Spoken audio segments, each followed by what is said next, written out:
Good morning class, Sairam. So in last class we have done till conversion of units. We were doing this topic in which I told you how you can convert 1 millimeter into meter, then 1 micrometer into meter, same like angstrom and nanometer. Okay. So today we are going to discuss the unit of mass. We will start with this topic, and here we can see that unit of mass is ton. One higher unit it is called, and 1 ton equal to 1000 kg.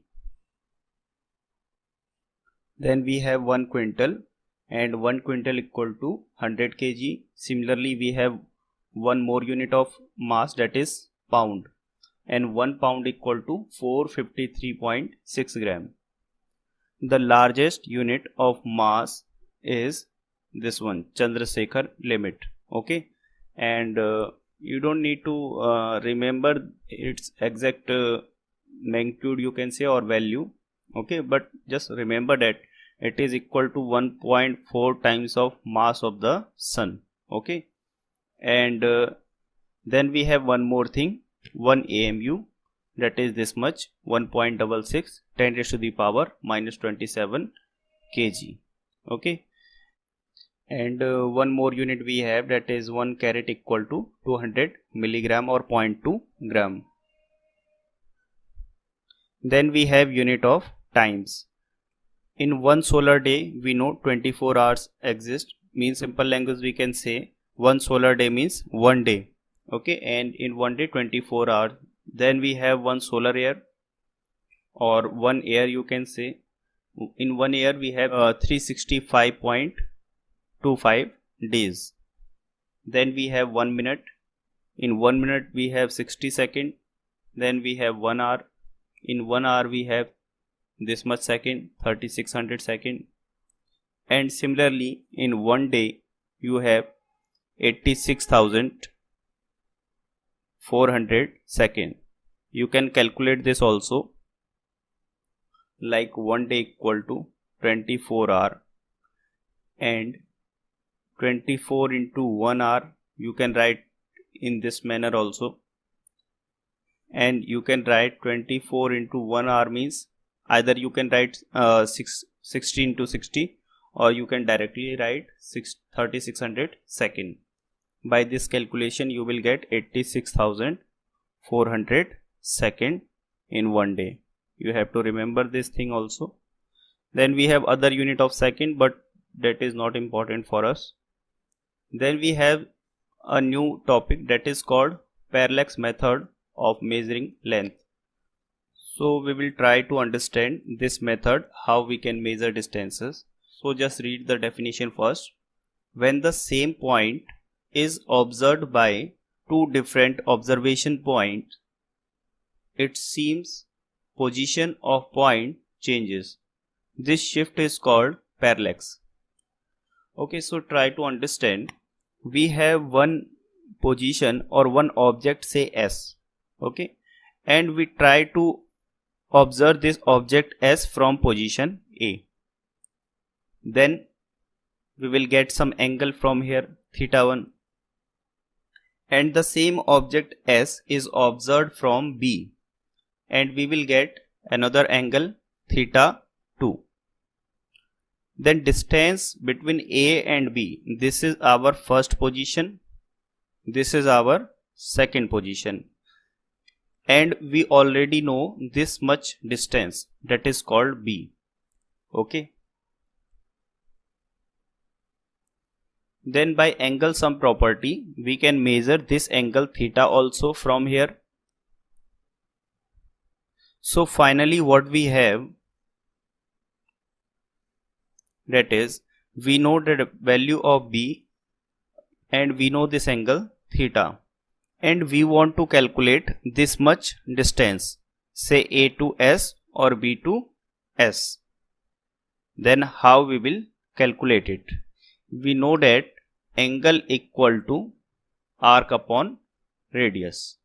We will utilize this formula, and this is your arc A to B.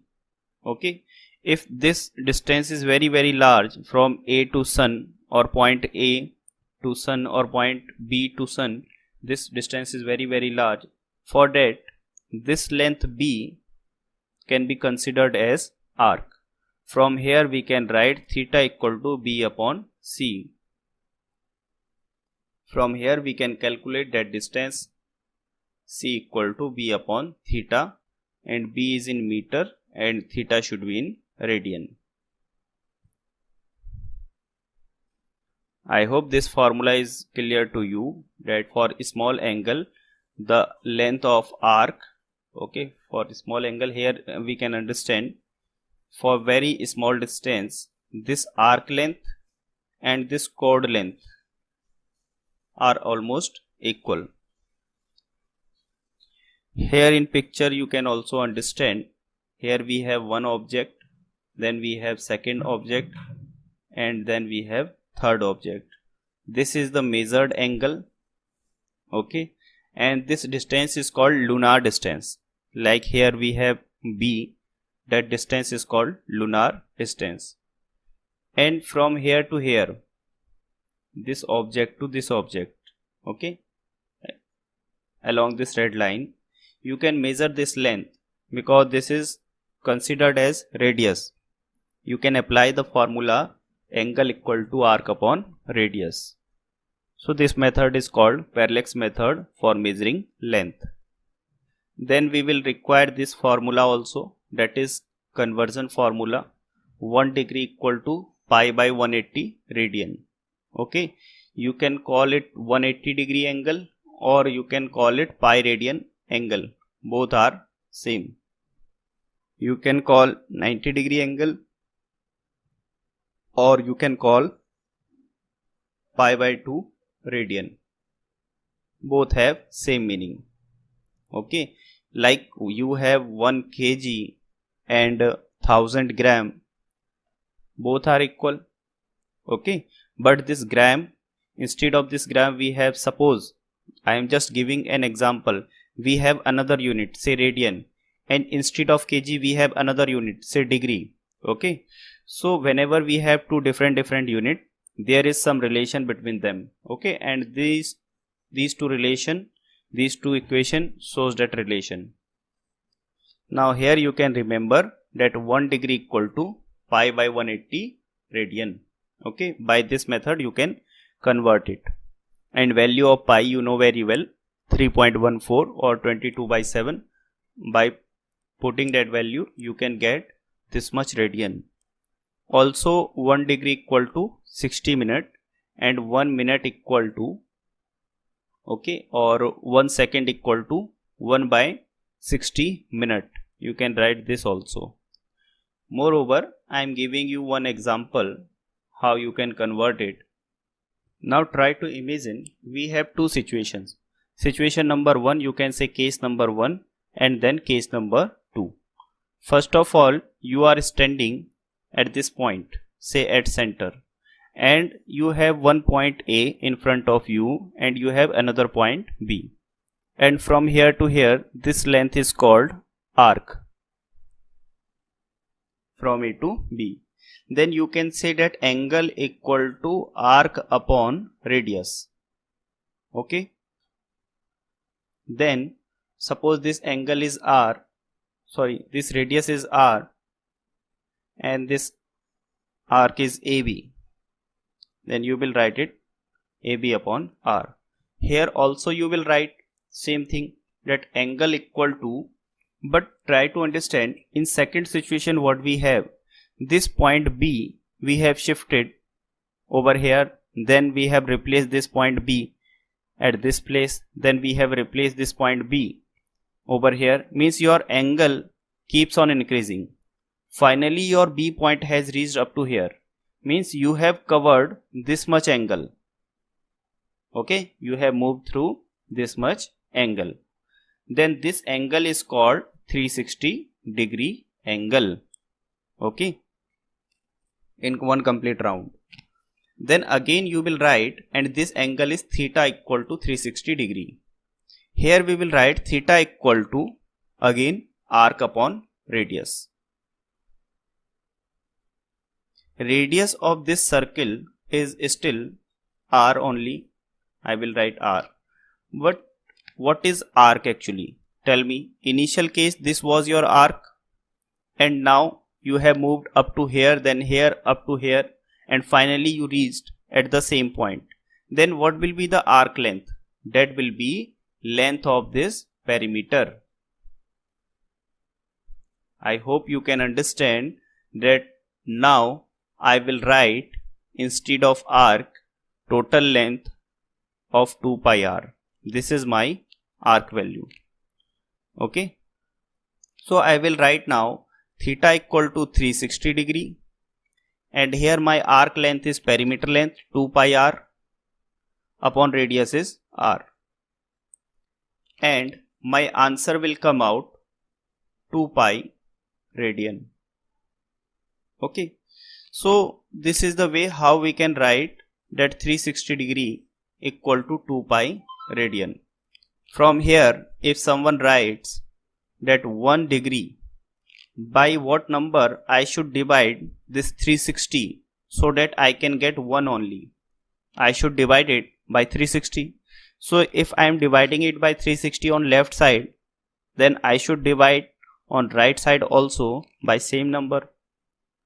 So I will get 1 degree equal to 2 pi by 360 radian. Okay. And 2 to 360 will be cancelled out 180 times. So I can say that 1 degree equal to pi by 180 radian. Or from here you can also write 180 degree equal to pi radian. Okay. That has the same meaning. So this is the conversion of degree to radian. I hope it is clear to you. Now next topic we have to understand, that is error. So error is the difference between true value and measured value in terms of physics. So here on the right hand side you can see one simple illustration I have taken to define error. So what is error? Suppose if someone writes 2 plus 2 equal to 5. Okay, then we know this is wrong. The actual answer should be 4. But this 5 we call it measured value, MV. Okay, measured value means the value which we have measured actually. Okay, measured value. So it is wrong, but we will say it that it is our measured value. So that's why I have mentioned here that MV equal to 5. Measured value is 5. Now 4 is what? 4 is our true value. So we will write true value is 4. Try to understand. True value is what? 4. Then what is the difference between true value and measured value? That is called error. Okay. So here we can say that our error is 1. Okay. If we subtract or if we get difference of these two values, measured value and true value, we will say that we have error in our observation and that error is 1. Okay. So how we get error value? By subtracting true value from measured value. We will get our error value. Simple. Now here we will try to understand value of error with the help of some definitions. So first type of error is called systematic error. Systematic error is further divided into 5 categories. First is called instrumental error. Okay. And second is imperfect technique. Means basically here we are trying to see that how we can get any kind of error in any practical observation. What are the cause of that error? Based on those cause, we have divided or we have classified error into these many categories. So first kind of error is instrumental error. Instrumental error means what? Like in the first diagram you have to observe only. This is second diagram. Just focus on first diagram. I have mentioned here one picture of scale by which you can measure lengths. Okay, so suppose if you got some scale from market and that is wrongly calibrated, means from here to here you can see, let me zoom it for you. Now you can clearly see. Suppose from 1 to 2, we know it is length of 1 centimeter. Okay. But suppose in market, if you got some scale which is wrongly calibrated, I mean to say from 1 to 2, it is not 1 centimeter, but it is 0.8 centimeter only. Okay.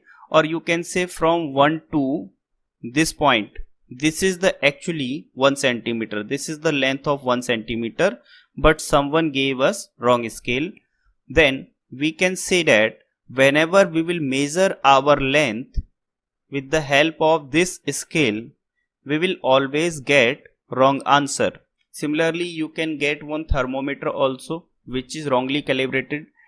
Suppose if you got some digital instrument, digital thermometer, you must have seen digital thermometer, okay, which we use to measure fever.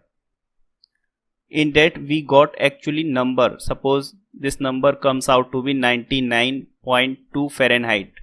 Okay, your temperature is 99.2 Fahrenheit.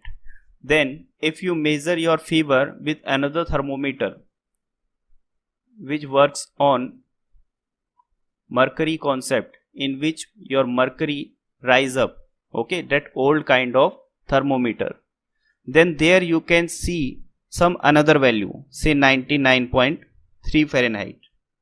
So we can definitely say that one reading is correct and one reading is wrong.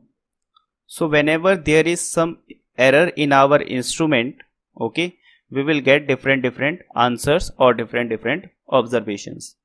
Second type of error, you can say imperfect technique, or you can say that second cause of error is imperfect technique. So what is it? For it, we have taken one illustration of protractor by which you can measure your angle.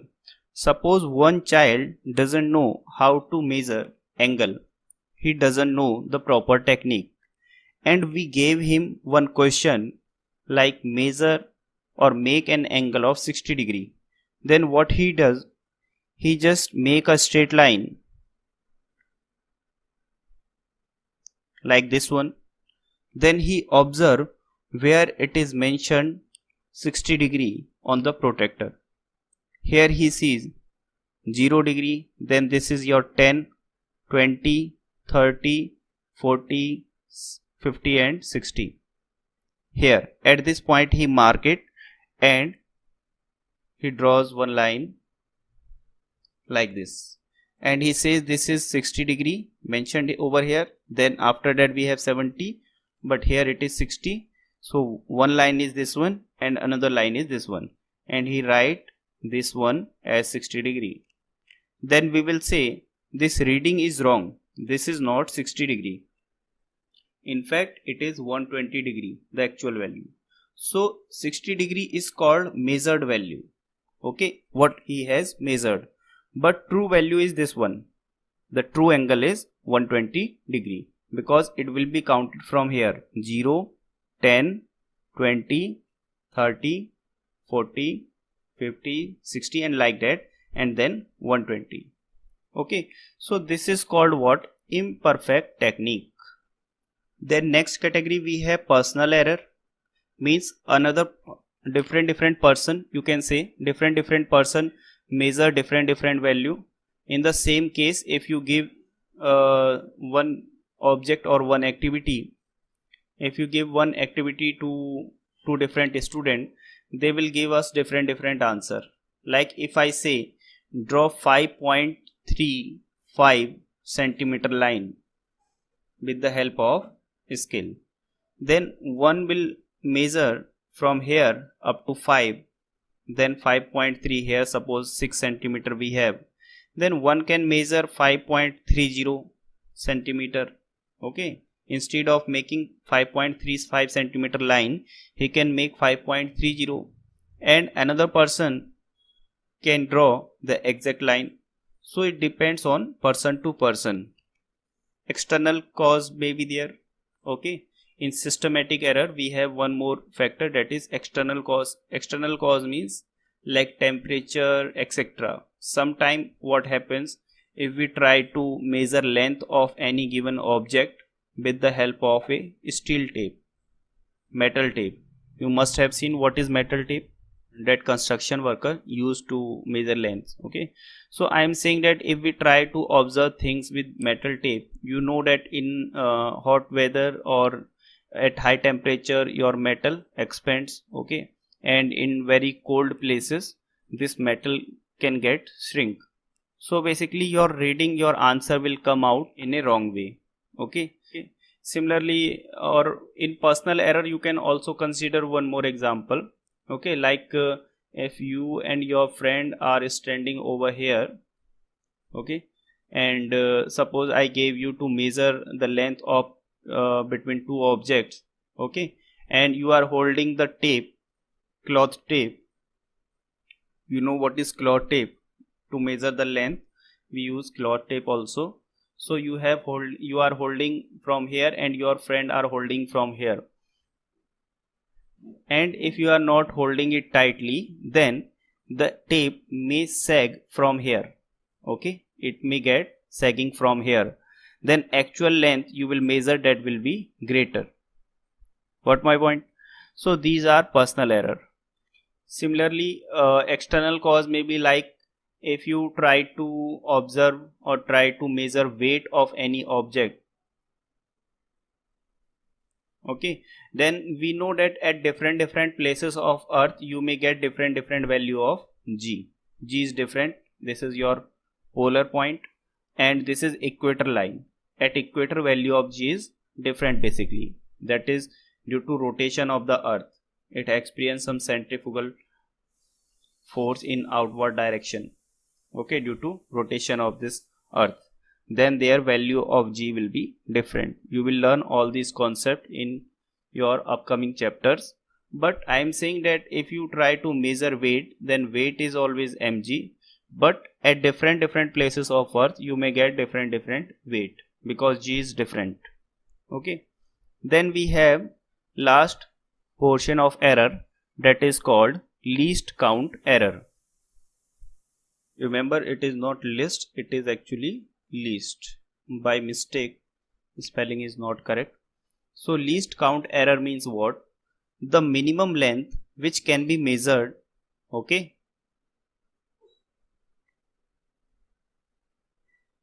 minimum length which can be measured, that is called least count. For example, if you see your normal length measuring scale in which you have 0 to 6 inches, or you can say 0 to 15 centimeter length you can measure, and in this the minimum value that you can measure, that is called 1 mm. Okay, so you may see least count error when I gave you to measure length of 6.2 mm, okay, or 6.3 mm, then you can measure it easily.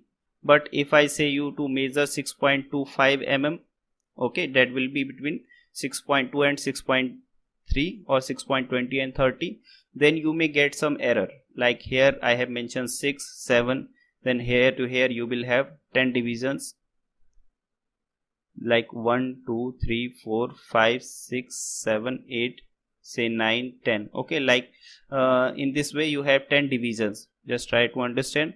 And up to this point 1, 2, 3, 4, 5. Suppose here you have 6.5 centimeter.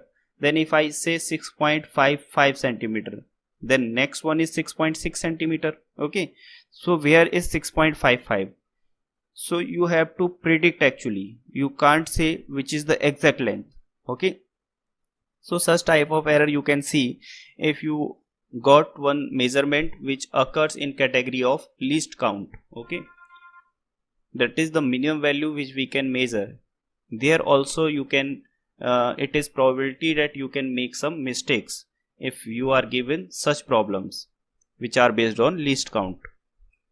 However, in systematic error, one more thing is common, that in these type of error, source is known and correction is possible. Means you know what is the source of the problem, and whenever you know cause of the problem, you can rectify it. Okay, like instrumental error, you can get the correct instrument to measure the length. Imperfect techniques, like that student measures 60-degree angle in a wrong way, he measured 120-degree angle. If you remember that example, that can also be improved. Okay, he should be taught how to measure perfect angle. Okay, that can be removed, that kind of error. Personal error can also be removed. Okay, personal error means your two friends were standing and they were holding the tape in a wrong way. Okay, there was some sagging in the tape when they were holding it loosely. So the least count error can also be removed by using the different instrument, like the one kind of instrument which can measure more precisely. External cause also, you can measure the things in a different atmosphere or different environment. Now we have one more thing, that is called random error. Okay, sometimes we don't know what is the reason of our wrong reading, and such kind of error we cannot remove directly. Okay, so irregular source is not known in such kind of errors. So how we remove it? We take large number of observation. Okay, if you are trying to measure one length, okay, and if you are trying to suppose you have thermometer in your hand, and first time you measured your temperature, it comes out to be 98 Fahrenheit. Second time you again measure your temperature, you get 98.1. Now you don't know why the same instrument is giving you different reading. The third time you measured your temperature, you got 97.9 Fahrenheit. It may be possible. So how we can remove such errors? We don't know what is the exact reason behind it. Everything is correct. Okay, means the instrument that we are using, that is same, so it should give us same reading, but it is giving us different reading. So what is the method to remove this kind of error? We measure at least 5 to 10 readings. Okay, or we measure our temperature 5 to 10 times, then we take their average. Okay, so this is the way how we remove random errors. So next time we will try to solve some numerical problem based on error topic. Okay, these formula you can see in your screen also. These formula we will discuss in next lecture. Okay, thank you.